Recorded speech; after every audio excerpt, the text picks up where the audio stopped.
Hi guys, welcome to Fast Car. I'm Elliot from Performance VW magazine, and today I'm here with James to talk about his B7 RS4, which is a rather special car. Got a couple of little tricks up your sleeve. I've owned the car for 4 years. Yep. Bought it completely stock, and it's just been an evolution of the modifications to this point now. And what about your car history? You didn't just wind up in an RS4? No, so prior to this I had the Audi S4 B5, with that one I did modify it. Yep.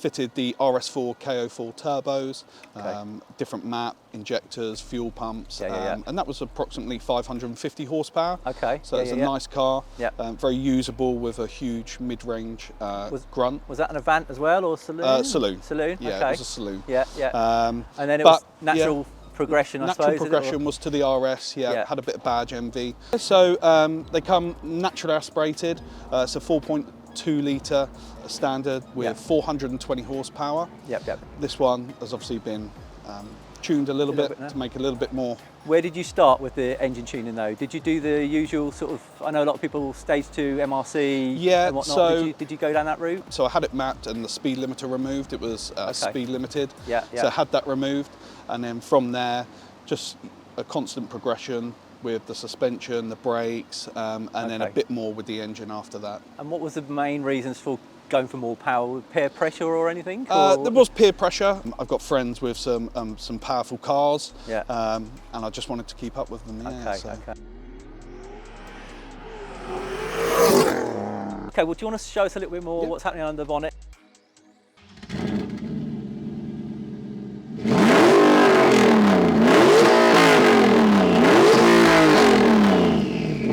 So James, when I met you a couple of months back at the German Car Festival, we were setting up the PVW stand, and I'm myself within the market for a B7 RS4. And happened to clock your car over the way, so I popped over, had a little look under the bonnet, and I saw you had this little sign on the plaque with the power claims of 730 brake, which I thought, okay, that sounds like my kind of car.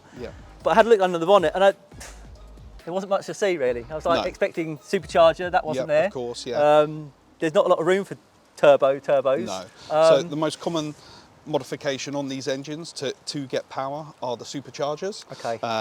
They're quite compact. They can sit in the actual V itself. Sit on the top, don't they? That's almost it. On the top. Yeah. But generally, that's quite an easy route though. There's the kits available. Yes, plug and play. Bolt on. Exactly that. And a very well machined kit, awesome kit. Yeah. But superchargers are parasitic, so they take power to make power. A good way of comparing that is this being turbocharged.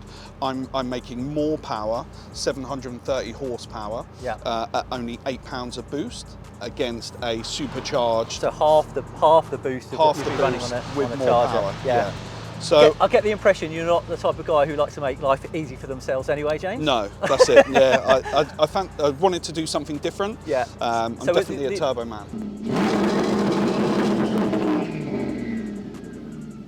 So James, I mean, a remote rear-mounted turbo. Once you've got the idea, where do you start? I mean, do you start looking for the space that you've got there? What lives under the floor normally in the back of a originally RS4? On the RS4 is they have a huge 110 amp hour battery. Okay. So it's a big battery. Big old battery. In what would be the spare wheel well if it was an A4. Okay. The RS4s don't come with spare wheels. It's just a tyre gel. So I started. I drew up lots of diagrams and illustrations of what I thought it should or would look like, where it would be efficient. And then took the plunge by cutting the spare wheel well out. And then there was no turning back at that stage, I guess. No turning back. So I guess the first thing was like where you're going to put the battery, because that's it's still got to be big, or not so big. So I'm down to a 75 amp an hour battery. I guess technology's come on now, haven't they? Exactly. So it's a glass mat battery. It has that cold crank ability. I've mounted that on the left side of the trunk. Okay. Oh right, we've got the sort of false back there. So the false back hides the nitrous bottle and the water methanol, along with the pump. It's just more serviceable and obviously discreet. The first thing and most common question, you're right, is about the turbo lag and the length of pipe.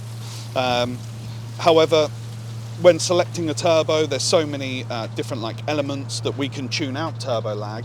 So yeah, there's no reason to ever worry about turbo lag. It's not something that this car suffers with at all. No. It comes on boost at, I think it's 3,500 RPM, Okay. and it makes full boost by 4,200 RPM. Wow. So right in Yeah, that middle really, range where we want it. Where you wanted it, you know, you torque low down and stuff. And then it maintains 8 PSI all the way to 8,500 RPM.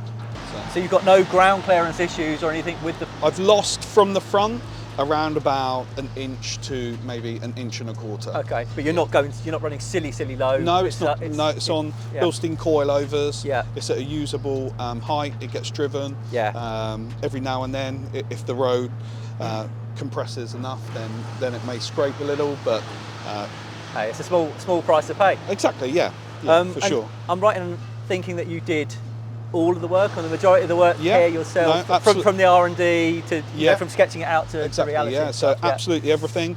I brought myself a MIG welder. Yeah. So all the exhaust is stainless steel, MIG welded by me, and then when it came to the intake side, I brought an AC TIG welder and TIG welded the whole intake pipe assembly.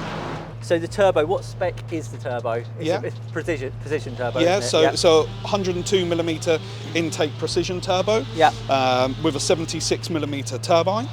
And the radius of the housing is a 1.05 AR. Okay. Something unusual as well with this, the methanol is injected into the low pressure side of the system. Okay. So that's really uncommon. But essentially by doing that, we can change the compressor mat to have two rather than just one compressor mat. We can shift the whole map across as we make that air denser. So as long as that torque is capped, we can take it to approximately 850 to 900 horsepower on stock internal. We started at around 670, and then we progressively turned it up. There is more in it, but it's mapped safely. I was travelling to Scotland, so fuel can be hit and miss in Scotland, so we kept it safe. But the option to turn it up is there. Yeah, so that's quite a hike in power, really, isn't it? From like the 420, 430. Yeah, 420 stock. It must have changed the characteristics of the way the car drives and stuff. So we have a for sure. have a sit inside, have a look at how you're controlling this stuff. So the B7 RS4's interior is a nice place to be. You know, at the best of times, flat bottom wheel, carbon trim, wingbacks, legendary wingbacks. What about the control of things though? The nitrous and the meth and whatnot. Where are we at? We've got the AEM methanol controller integrated into the lower ashtray, just under the air conditioning controls. Have a digital boost controller and gauge up mounted into the air vent. Okay, so that's your vital stats there, really, isn't it? When That will show me what boost I'm currently running, and then also it will limit it and prevent like any spikes. Brilliant. And then I have mechanical gauges in the glove box, which are for the exhaust gas temperature, mechanical boost gauge, and oil pressure.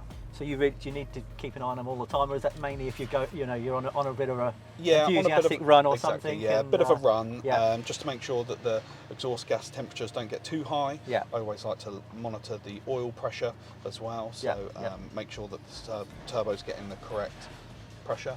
I was going to say as well, the boot floor, it's not Perspex either. Is it glass you've used for that as well? Yeah, so it's heat-treated glass and shutterproof, so it's exactly the same things that you would get over supercar engine bays. Because it seems crazy putting glass in your boot floor, but obviously if it's good enough for supercars, it's been done for a while. I've got the billet short shifter, which I had a feel of earlier, and it's I was commenting on the standard one being really nice, tight and whatnot, and now I felt this, I want one. So you've literally sold that to me. Yeah, it's really good. I recommend that as one of the first mods. It just transforms the car. And there's no mistakes, is it? You know, the feel, you know, which gear you're in and everything. And then you've got your nitrous. So the nitrous is under the armrest. Okay. So one switch does the heater. that turns on the heater pad and the thermostat, Okay. and then it will self-control from there. So once it reaches the 850 psi pressure, it will just maintain that. And then it can be used. Yeah, then it can be used once it's up to temperature. Yeah. And then this is the nitrous one. This activates both solenoids, the fuel and the nitrous solenoid. Normally it would be activated on the throttle position. That would be the right way to do it. Okay. But being from the Fast and Furious era, You've got a button? I have it integrated into the Yes. stalk. So yeah, How old are you, James? 38. I love it. I love Yeah. it. Never grow up. No, that's it. That's it.